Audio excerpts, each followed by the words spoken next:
Hi friends, it's Jordan and welcome back to my channel.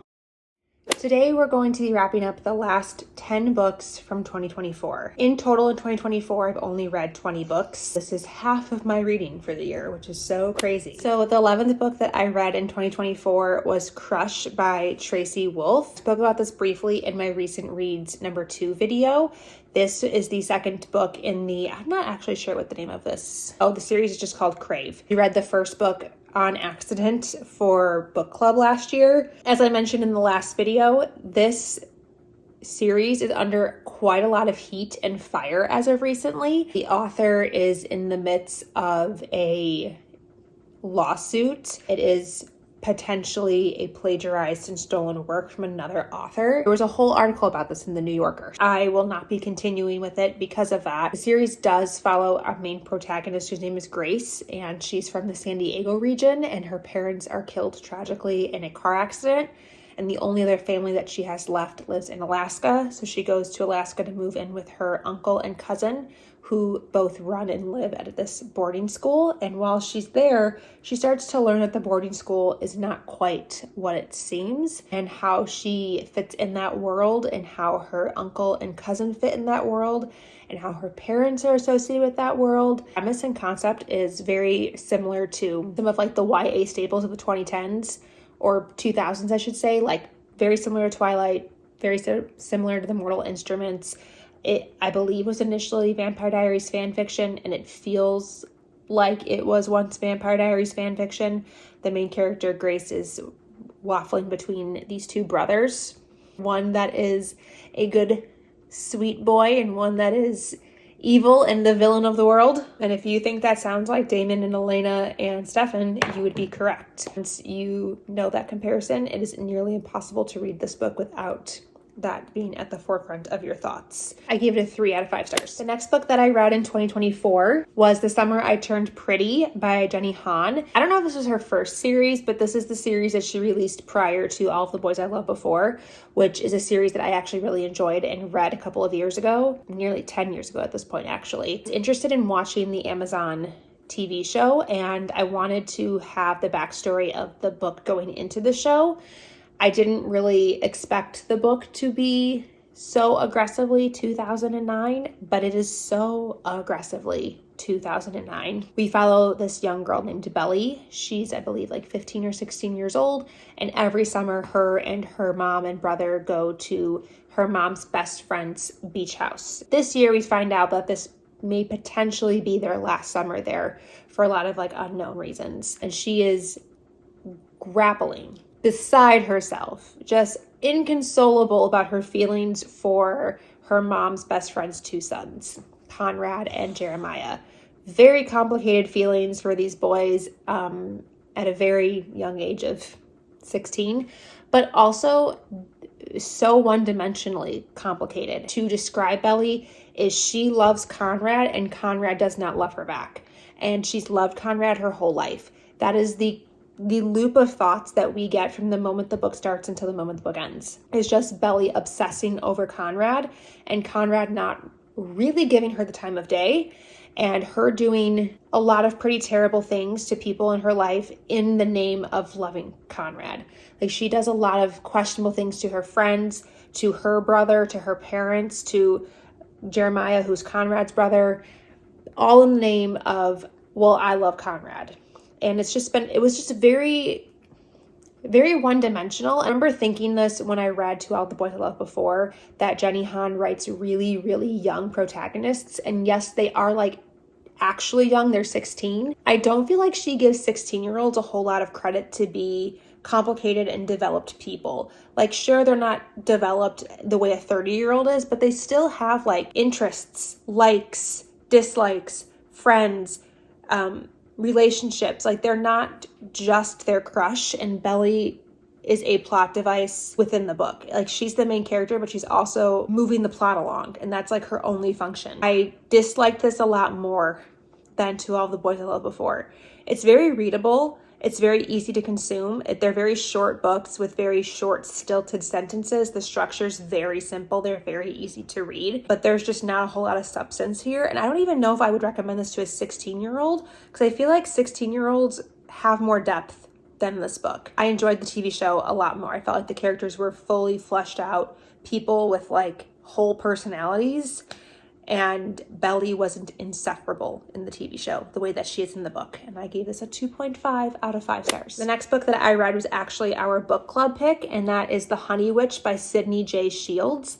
And I actually don't remember what this book is about. The Honey Witch of Innisfree can never find true love. That is her curse to bear. But when a young woman who doesn't believe in magic arrives on her island, sparks fly in this deliciously sweet debut novel of magic, hope, and love overcoming all. 21-year-old Marigold Claude has always preferred the company of the spirits of the meadow to any of the suitors who've tried to woo her.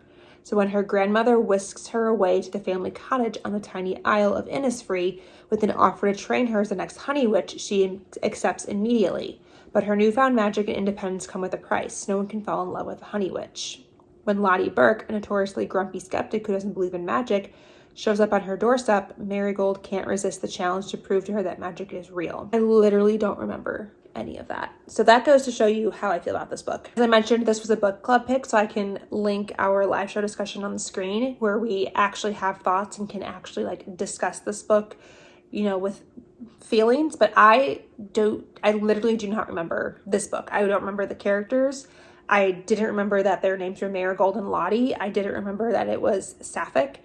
I didn't remember that she's training to be a honey witch. Like, I didn't remember any of that. So I would say the book is not memorable, did not leave a lasting impact on me. I gave it 3 out of 5 stars, which is usually what I give books that are immediately removed and dumped from my brain. So unfortunately, I don't have a whole lot to say on this other than it was a book club book that I read. And if you would like more thoughts, you can click on the card above. The next book that I read is The Dark Prophecy, which is, oh, I skipped a book. We'll talk about them together. This isn't even the right book. Oh my God. So I skipped a book, as I was just saying, but I did read them both, so I'll just talk about them here. I read The Trials of Apollo, The Hidden Oracle, which is book 1, and The Trials of Apollo, The Dark Prophecy, which is book 2. This is the series that he came out with after the Blood of Olympus series. No, what's that called? Heroes of Olympus series ended.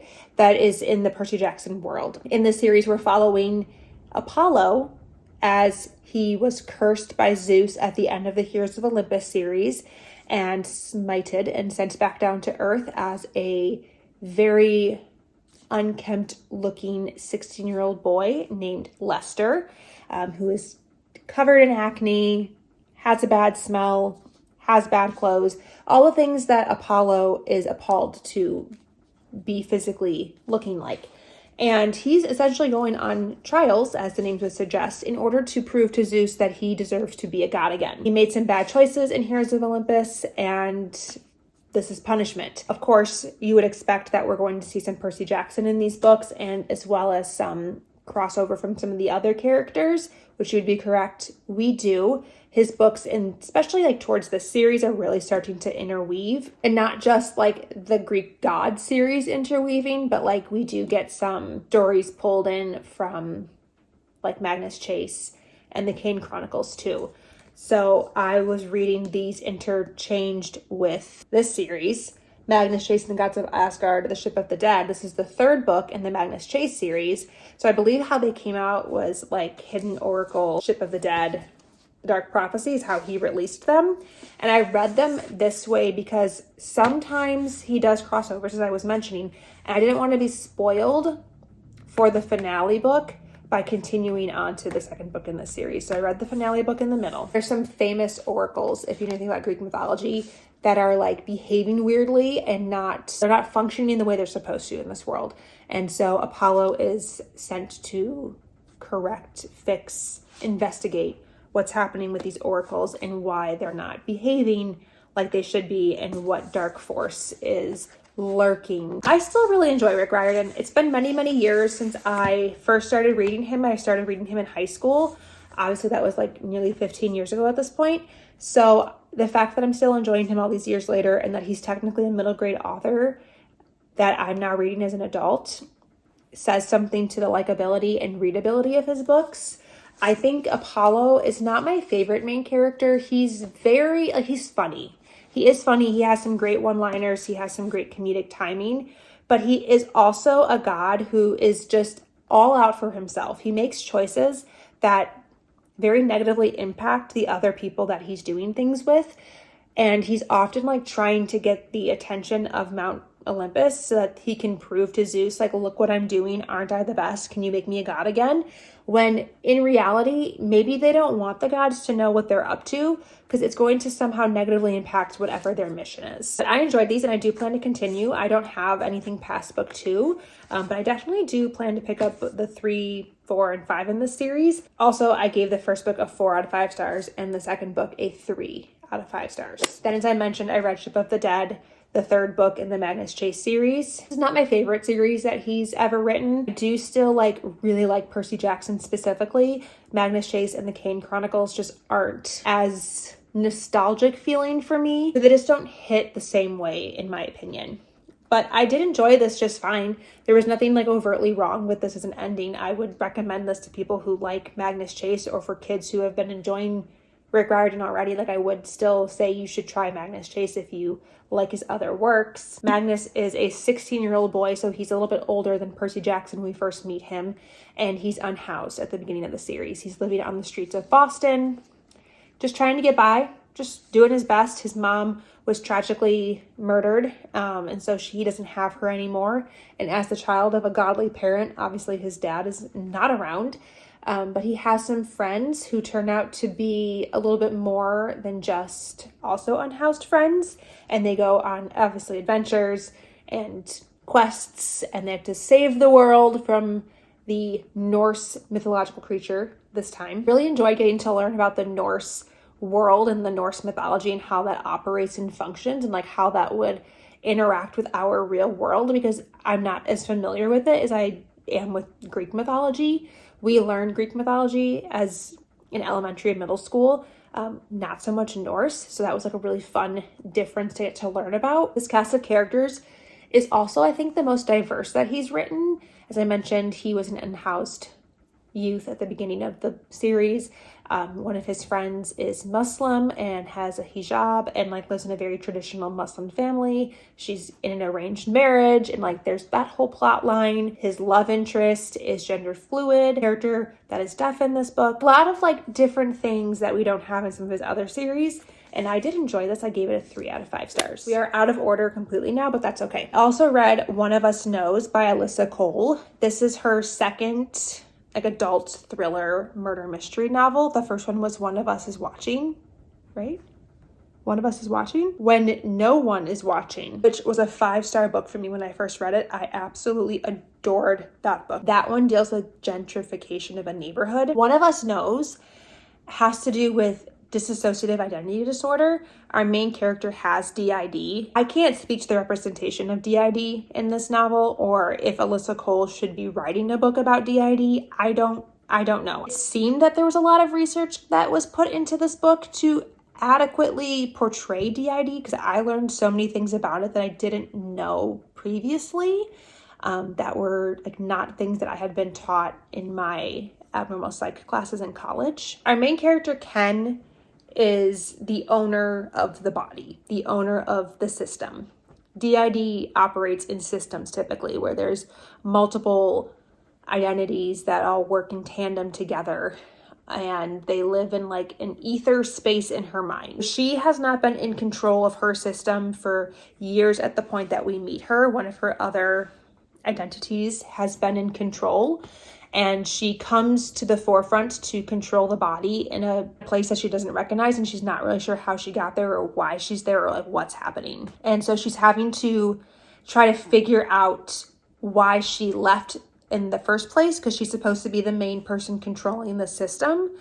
What happened to the person that had been in control of the system because they can't find her. She's not, there's like a house that lives in her mind that we follow all the other personalities interacting with themselves as they come to and regress from the forefront of like her system. We can't find the person that was in charge for years. So that's a missing aspect of the story. And then also she's going to this island, to this castle mansion to be a caretaker for reasons that she doesn't know. She doesn't know why she's going there because it was all set up by this other woman, other version of herself. And so there's just like a lot of unknowns Ken doesn't have any idea what's going on. She's very unaware of everything, and there's things that are definitely being kept from her intentionally by herself. Like she herself is keeping secrets from herself. And it was just really interesting. I've never read, like I said, a system book like that before that portrays DID that way. It was really fascinating to learn about DID and like how that would work in a fictionalized setting like this and not like a textbook version of DID. And then like what would happen when you are put into circumstances where you can't remember how you got there or why you made choices that you did, and now you have to just like fumble through life hoping that you make the choices the other person assumed that you would. It's a murder mystery. So she does go to this island, she stays in this mansion, there's a whole bunch of crime going on, she's trying to figure that out, she's trying to figure herself out, she's starting to see connections between her life and this mansion, she can't figure out why. It was really enjoyable. Not my favorite. I preferred the other one better, but I did give this one a 4 out of 5 stars. Next, I read Finley Donovan Rolls the Dice, which is the 4th book by El Casimano in the Finley Donovan series. And I think this is the conclusion of this story arc. It wrapped up really nicely. Finley is on a road trip of sorts. She goes to Atlantic City, takes her entire family to Atlantic City. Actually, her ex-husband, her children, her mom, her new boyfriend, and the entire police department and her best friend. I don't know if I felt this way about her other books, but this one in particular, there were choices and decisions made where I was like, Finley, you are asking me to withhold so much disbelief. There is just no way that this would actually happen. It felt the most unrealistic. She's still trying to figure out what happened to her best friend Vero, her nanny Vero, but she's both. Her love interest, like old flame Javier, like they're still trying to figure out what happened to him. She puts her children in danger a little too much for comfort for most people, probably. They're often like in a hotel room being unsupervised. She's coming in and leaving all hours of the night. She's leaving her kids with her ex, who she has mentioned many times she doesn't trust, who she still thinks is involved in a crime, dragging dead bodies through hallways, and she's doing so many questionable things to crime scenes and dead bodies, and the fact that they were not caught, I hope that's not a spoiler, is astounding to me. They should have been in jail. And yet I still enjoyed it. And yet it was still a fun time. Gave it a 4 out of 5 stars. And I am going to read the next book because I can't help myself. I think it's a different story arc, not the end of the story arc. I just read the synopsis for this book and I forgot that reveal happens at the end of the 4th book and that we have to tie up that loose end. Now there's a body in the backyard. It's going to be a problem for Finley. The next book that I read was Taylor Swift Style, Fashion Through the Ages. Yes, I'm including this here because it is technically like a readable book. Like there's a lot of text in here. It's not just a coffee table picture book. This is by Sarah Chappelle, I believe is how you pronounce her last name. She runs the Taylor Swift Styled Instagram account and blog that's been around since like 2011 or 2013. I had the opportunity to go to her book signing event and I took one of my best friends with as well. We got to listen to Sarah talk about her new book and about how it went into creating this and how she did it and how she runs her blog and stuff. And essentially the blog, she identifies the style of what Taylor Swift is wearing, identifies the shirt, the pants, the shoes, what have you, and then she will include critically kind commentary on what she thinks the outfit might mean. And that's especially easy to do for Taylor Swift because she has said in so many interviews and such that she Easter eggs things in her clothing and that her clothing is very intentionally curated for, specific reasons. So she'll include what she thinks is the meaning behind different outfit choices and such. I really enjoyed this book. Like it's a beautiful book, like the cover has the gold foil. The spine is really pretty. It has all of like the Eras colors on it. The pages are gold foil. So many large and in color photos of her various outfits through the years. This goes from debut through the first US leg of the Eras tour. So we don't get anything Tortured Poets Department or beyond. I really enjoyed this. I really enjoyed the way in which she spoke about her fashion and about the evolution of her fashion and like the choices that she would have made in 2016 for an outfit versus how she would have styled that outfit now.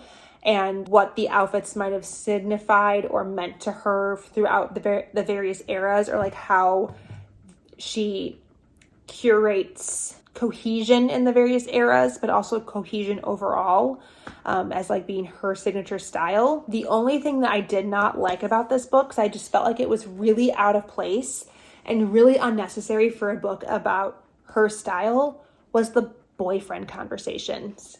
There are several instances in here where Sarah talks about various relationships that Taylor has had and how that is informing her style. And I don't think that that was necessary for the storyline at all. I sometimes like felt weird. It was making me a little uncomfortable, the fact that we were talking about her choices for red and her fashion in red and how that was due to the breakup in red. That was Jake Gyllenhaal's fault. Like, I just, like, you don't know that. You don't know for sure that he was at fault. You don't know for sure that they're even about him. She never confirmed that. And it's just like a lot of liberties were taken with speaking about her love life, again, in a book about her fashion and her style and how artfully she curates that. That really bothered me, and that's where I docked a full star from. I don't like that everything that Taylor does is immediately connected to a boy. Like, we can exist as a full billionaire woman, you know, the pop star of the century, without boys. And I feel like that's kind of a disservice to the choices that she makes in her own autonomy. And I think it's a beautiful, like, coffee table book. And if you're a collector of Taylor Swift things like I am, this is obviously something you have to have in your collection. And then the last book that I read in 2024 was The Deep Sky by Yume Kitase. I'm not entirely sure. I should have looked it up before I filmed this. This was our book club pick, the last one that we had of 2024. And this is one of the instances where my book club pushes me outside of my comfort zone and I get a really great read as a result. I often struggle with some of their choices because they pick some very high concept, high literary fiction, high science fiction, just like really thought-provoking things, which is not a bad thing, but I just struggle with reading it and comprehending it and having eloquent thoughts about it. But this is one of those times where it worked in my favor. I actually really enjoyed this. It's a book I would have never ever in a million years picked up on my own. I did for book club. I was actually like really pleasantly surprised by how much I enjoyed it. We're following our main character, Asuka, who is a half Japanese girl that's raised in America, and she wins this opportunity to go on the spaceship with lots of other women, and they're going to fly to a nearby planetary system to hopefully inhabit another planet because Earth is not doing well. Felt very timely and very conversational to what's happening in the world now, because we put a bunch of countries invested lots of billions of dollars, and the more money that the country invested, the more people they were able to send on this mission while she's on this ship, where she doesn't feel like she belongs because she's like an alternate, so she doesn't have a specific duty or job. She just does whatever she needs to. She fills in wherever she needs to, so she feels a little bit untethered on the ship. And it opens with them going out to check a anomaly on the outside of the ship, and then it actually blowing up in their faces, and a couple of her crewmates die as a result, and then they have to find out like what caused the explosion, why it exploded, what they're going to do, the damages on the ship. Turns into a bit of a like whodunit mystery of like what happened to the ship and why. There's also a AI character, so if you like AI characters in your science fiction, we do have one of those as well. I believe their name is Alpha. While they're on the ship, like everybody's pregnant because they had to be fertile and be able to be pregnant in order to go populate this new world that they're traveling to. So now you have a bunch of pregnant women who are coming to, like, they've been in space long enough to gestate the whole time, and they're about to give birth. So all these women are like 9 months pregnant, about to give birth, trying to solve this mystery. Their ship got blown up, and there's like weird things happening with their AI, weird things happening with their virtual reality, and they have to work together to solve that while also being suspicious because who else on the ship could have blown it up if not for a crew member. Somebody in our live show mentioned that it felt like Among Us in space. Well, Among Us is always in space, but Among Us in a literary like book form, and it so did. Once that comparison was made, I couldn't unsee it. So if you really enjoy Among Us and you missed the days of the Among Us had all of us and its feisty little grip, this felt like a really cool interpretation of like what Among Us would be as a lived out experience. And I really enjoyed it. I gave it a 4 out of 5 stars. It's like the most success I've ever had from a book club pick like this. So I really enjoyed it. I have a little bit of a mini stack for you guys today. I don't have all of the books. I don't even have half of the books, but I do have I have 40%. So I'll hold that up for you all. So here are part of the last 10 books that I read in 2024.